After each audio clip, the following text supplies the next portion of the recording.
It was a Tuesday evening, one of those rare, quiet moments between back-to-back meetings and reheated leftovers, when my phone lit up with my brother's name. I hesitated. We weren't exactly close, friendly at family gatherings, sure, but we hadn't had a real conversation in months, maybe longer. I answered anyway. That was my first mistake. "Hey, Liv," he said too casually. "Got a sec?" I could already tell he wanted something. 10 minutes later, I was sitting on the edge of my couch, trying to process what he had just said. "I need $200,000. It's for a startup. Tech stuff, you wouldn't really get it, but it's big. I've got this amazing idea. I just need a little help getting it off the ground." I stayed silent too long apparently because he followed it up with, "Look, I wouldn't ask if it wasn't important. I figured you'd want to help." Course he figured that. Jake had always been the one with the dreams and the safety nets. I was the fallback plan. The responsible one. The steady income. The savings account. The person who filed taxes early and read the fine print. Our parents didn't even hesitate to chime in later that night. "He's your brother," my mom said, as if that erased the fact that Jake had already burned through 2 failed businesses and a small inheritance from our grandfather. "You're doing so well. You could change his life." But with a casual 200 grand. I wasn't heartless. But I wasn't stupid either. And when I said no, kindly but firmly, the tone shifted. Jake didn't say thank you for considering it. He didn't even say goodbye. He hung up. That was the moment everything began to unravel. I thought refusing him would be the end of it. I thought they'd be mad, sure. Maybe even guilt-trip me for a while. But I never imagined it would go further than that.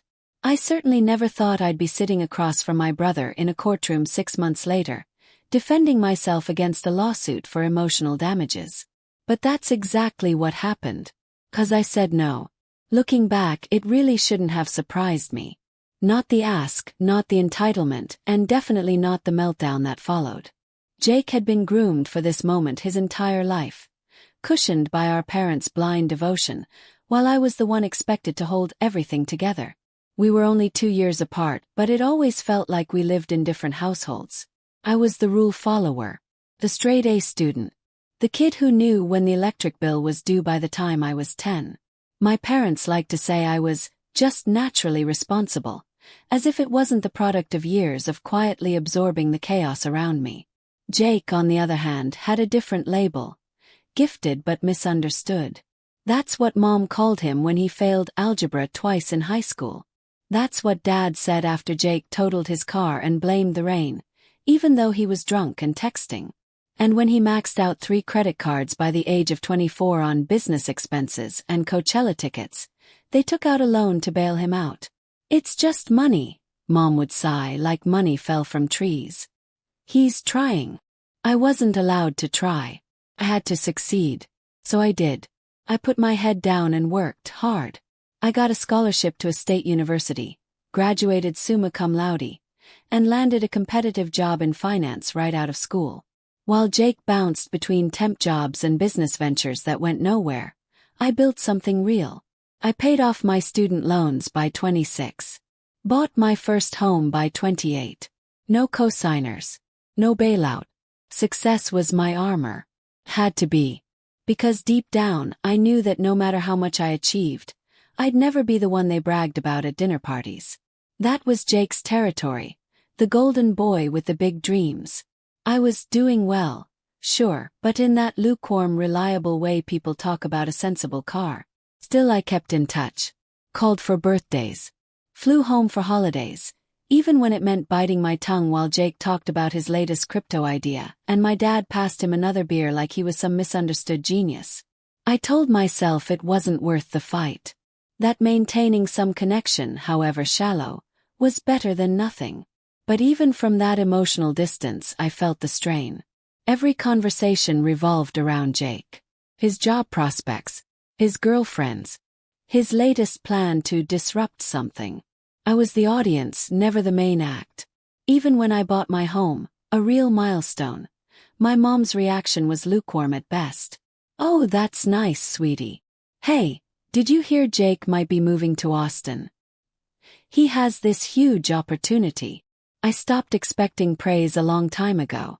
I didn't need it. What I needed was space, distance to build my own life without getting caught in the emotional quicksand that was my family dynamic.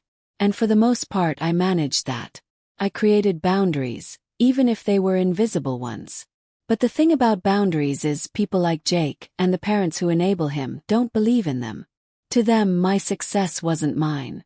It was communal property, something to be shared, or more accurately, redistributed, to the one who needed it more. So when Jake called me that night asking for $200,000, it wasn't really a request. It was a test. One I was never supposed to pass by saying no. They saw me as the safety net, the emotional ATM, the proof that their parenting had worked somewhere. So now I owed it to them to fix where it hadn't. And when I declined, it wasn't just a disappointment. It was a betrayal. Jake insisted we meet in person to talk. "It's just dinner," he said, like it was casual. Like I didn't already feel the weight of whatever he was planning to drop on me. Still, I agreed. Maybe I hoped, in some small, naive way, that he just wanted to reconnect. We met at a trendy restaurant downtown, one of those overpriced spots with mood lighting and tiny portions. He showed up late, dressed like a startup founder straight off a podcast. Hoodie, sneakers, and an air of self-importance that filled the room before he sat down. We barely got through the appetizers before he launched into it. "Okay, so here's the deal," he said, leaning forward like we were co-conspirators. "I've got this idea for a platform kind of like Uber but for personal errands.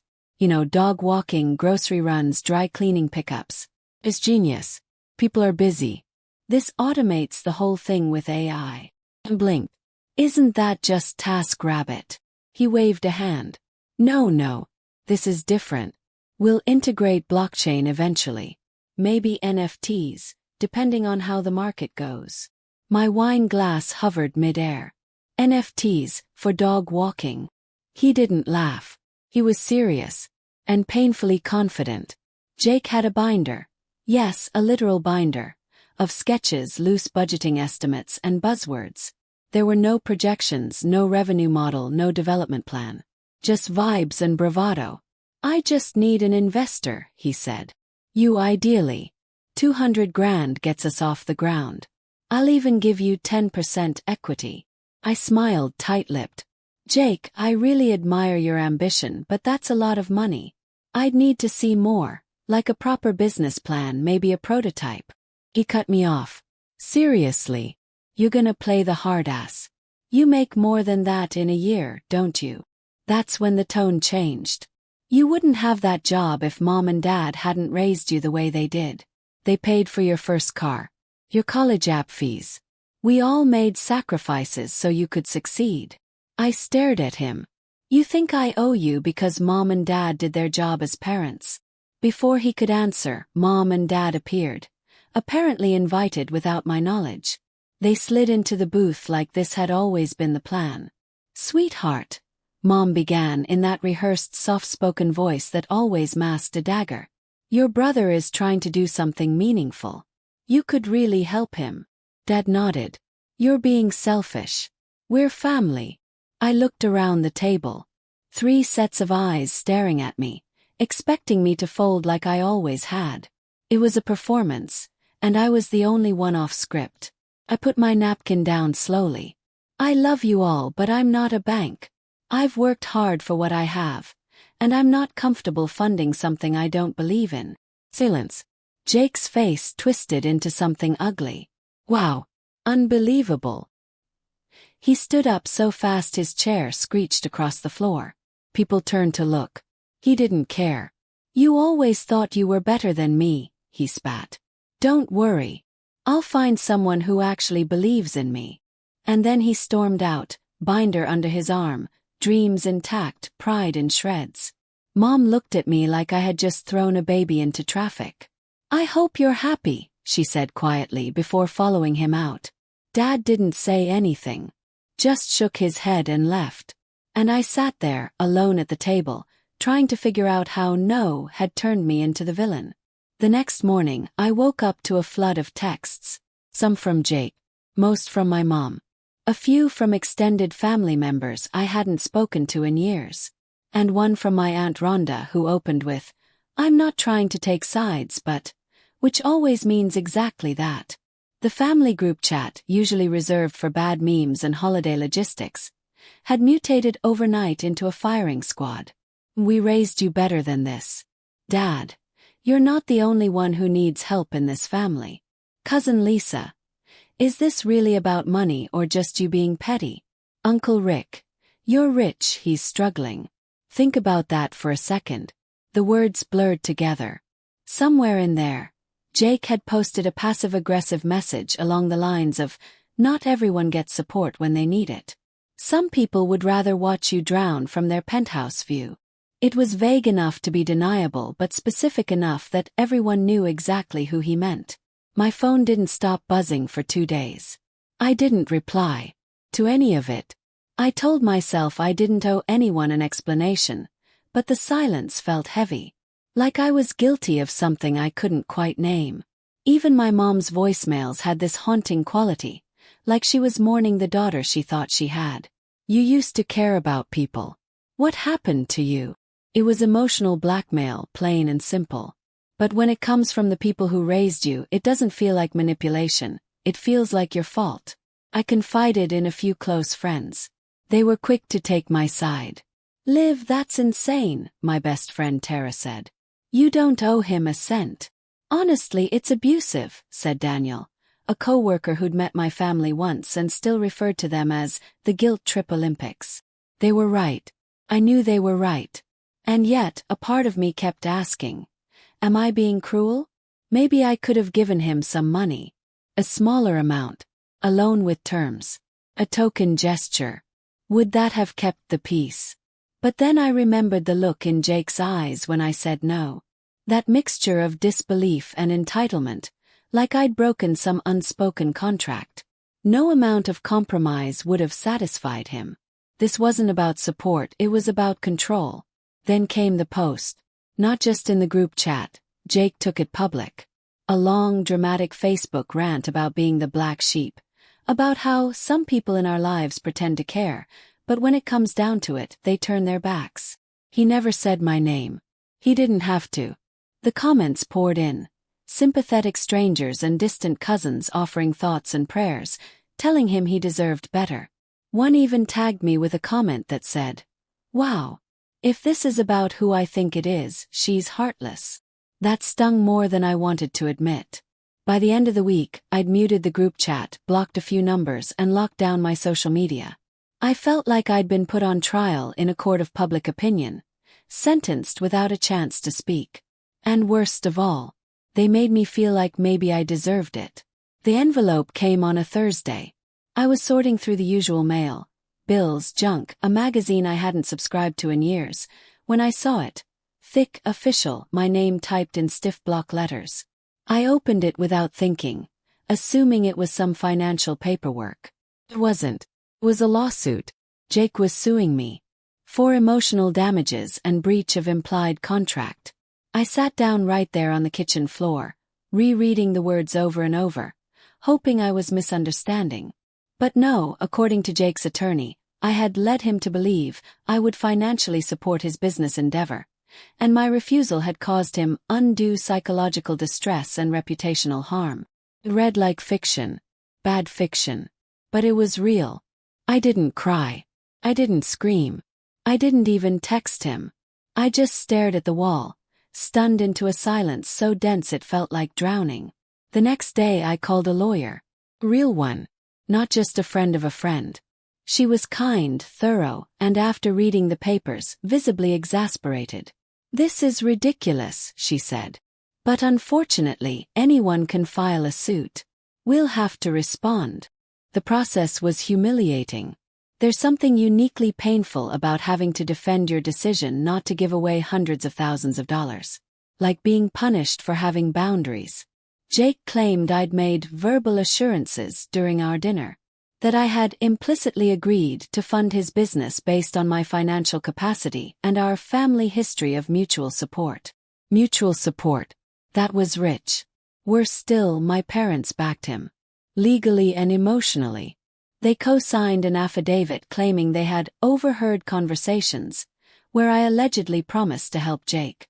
They even helped him pay for the attorney. Their loyalty to him was unwavering, even if it meant turning against me. I couldn't wrap my head around it at first.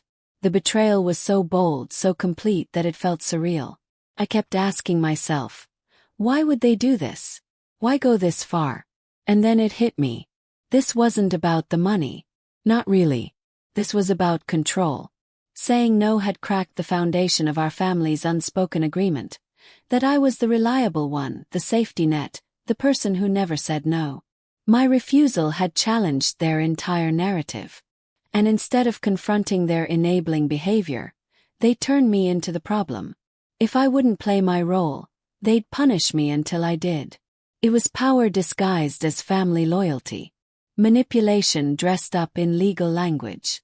The anger came slowly, but when it did, it was white-hot. They'd rather take from me than support me. They'd rather drag me through court than admit they'd failed to hold Jake accountable for anything in his entire life. My success wasn't something to be proud of. It was a resource to be harvested. I felt like a bank account with a face. For the next several weeks, my life became a cycle of emails, legal drafts, and court prep. Barely slept. I lost weight.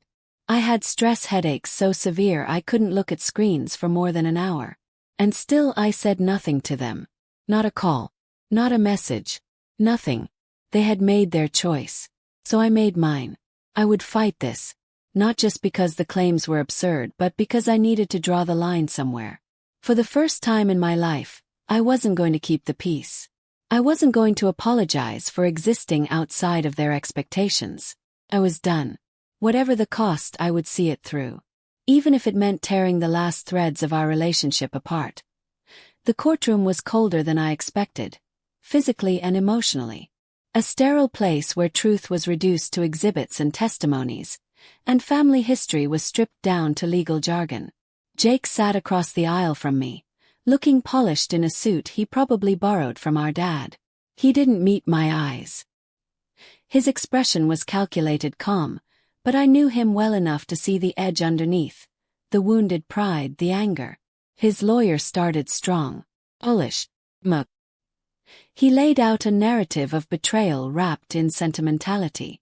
My client, he said, gesturing dramatically toward Jake, was led to believe his sister would support his business venture. Not because of a written contract, but because of a lifetime of precedent. They grew up in a family where mutual support was the norm. She benefited from that system. And now, when it was her turn to give back, she refused, causing emotional harm, financial setbacks, and lasting damage to their relationship. I sat there, jaw clenched, as he spoke about me like I was some villain hoarding wealth in a castle, tossing scraps to the peasants. Then my lawyer stood. Calm, clear, and utterly unshaken. Your Honor, there was no agreement, verbal or otherwise. We have no documented evidence of a promise, implied or direct. What we do have is a pattern of the defendant making independent decisions, financing her own life, and maintaining financial boundaries. What we have here is not breach of contract, but a family dispute dressed up as litigation. She handed over printouts, texts from Jake, full of vague business buzzwords but no formal agreement. My responses were polite, measured, and never once included any promise of financial support. She even included old emails from my parents, referencing past times they'd covered Jake's expenses. A subtle but damning portrait of a family dynamic built on enablement, not mutual support. It didn't take long. After less than an hour of deliberation, the judge returned. His face gave nothing away. This court finds no legal grounds for the plaintiff's claims. There is no evidence of a contract, implied or otherwise. This case is dismissed. I should have felt relief. Victory. Some rush of vindication. But all I felt was hollow. Jake didn't say a word. He stood slowly, face stiff, and shot me a look I'll never forget, like I'd stolen something from him. Like I was the traitor. Enemy. My parents didn't even look at me. As they walked out behind him, my mom brushed past me like I was a stranger. My dad kept his eyes on the floor. That was it. 3 decades of family dinners, birthdays, holidays, reduced to a silent exit from a courtroom. My lawyer congratulated me softly, but even she could tell it wasn't a win in the way wins are supposed to feel. Yes, I kept my money. Yes, I protected my autonomy. But I lost something else. Or maybe I just finally acknowledged that I'd never truly had it. A real family. One that saw me for more than what I could give. The day after the trial, I blocked them all. My parents, every cousin, aunt, and childhood family friend who had taken his side or stayed silent when it mattered most. The family group chat, muted for weeks, was finally exited. One click. There were no dramatic messages, no parting words. Just silence. And for the first time in my life, I didn't feel guilty about it. I booked a solo trip to Iceland that night. I'd always wanted to go, but I kept putting it off, waiting for the right time, or someone to come with me. Now I didn't need either. 2 weeks later, I stood at the edge of a black sand beach in Vic, the wind howling in my ears, my phone turned off and buried in my backpack. The air smelled like salt and cold and freedom. No court dates. No guilt-ridden voicemails. No one asking me to shrink so they could feel bigger. Just me. Alone, yes, but at peace. Sometimes protecting your peace costs you your family. That's a sentence I never thought I'd believe, let alone live. But here I was, lighter if lonelier. The pain didn't vanish overnight. I still had moments when I reached for my phone to share something, before remembering there was no one to send it to. No mom waiting for a vacation photo. No brother pretending we'd ever been close.